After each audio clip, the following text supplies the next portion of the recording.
Martin Freeman, star of The Hobbit, star of Sherlock Holmes and Hitchhiker's Guide to the Galaxy. You're getting a monopoly on all of these great English literature characters. Yeah. Is there one of them that is closest to your heart? Were you a huge fan of The Hobbit before this began? I didn't grow up really as a Tolkien fan. I wasn't really part of my universe particularly growing up. I got to know it via Pete's films, which I really like, but no, it wasn't kind of my childhood book or anything like that.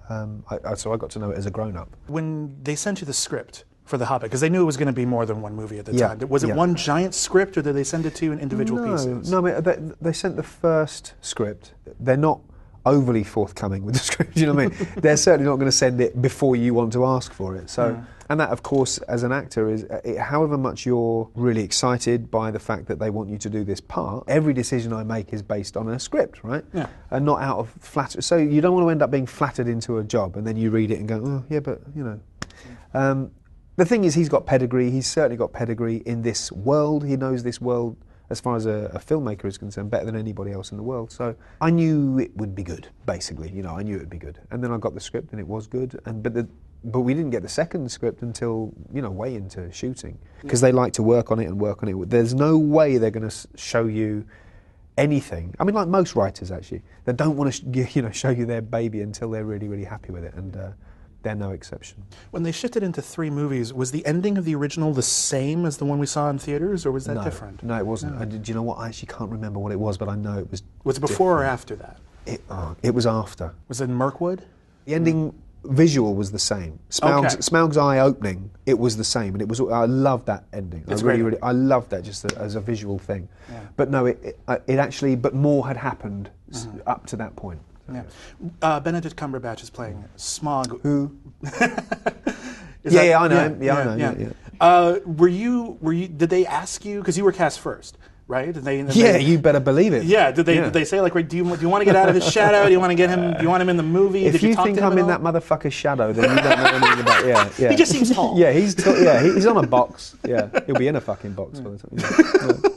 But did you have a conversation about that? Did he say, like, they asked me? I knew that they were considering him, and I thought it would be a brilliant idea, you know. Yeah. He's a really good actor. He's fantastic vocally, he's brilliant physically. So no, I would only concur with that. I saw his picture in the production office and was like, yeah, that would really, really work. And I knew he really wanted to do it, because we went up for it.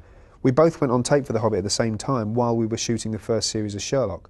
For the same character? Or? No, I think he read for Smaug. And that was Ben's childhood book, so he was delighted. Yeah. When you got the script, was there a scene you were particularly thought, okay, this is going to be the hard part of the script, or this is the thing people are going to expect the most of me in terms of fans of the book? Not really. I mean, I suppose, the thing that is often said is about the riddles in the dark scene with Gollum, because it's such a memorable thing from the book, saving my own presence in it. I think it's a really good scene. I think it works very well, because it works well from Tolkien. This is Andy Serkis' first time behind the camera as sort of a second unit.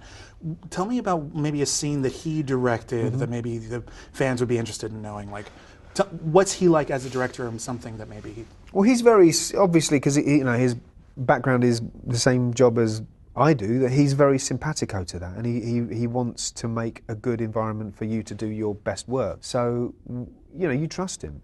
I mean, not every good actor would make a good director, by the way, but he's very gentle, he's very sort of softly spoken with stuff, but quietly determined. It's hard for him as well, though, because it's not just like, I'm going to do my own thing with second unit. You're still there to serve Peter's vision, and he was more aware of that than anybody. So it's not like he has the sort of license to run it ragged.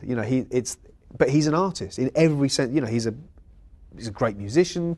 He's a great actor. He's a musician. He's a fantastic jazz player. Yeah, like he's serious. So he's a real polymath, and he was very good at knowing that he was a servant to Pete's process, as we all were ultimately. Thank you so much. Thank you very much indeed. Thank you. Thanks a lot.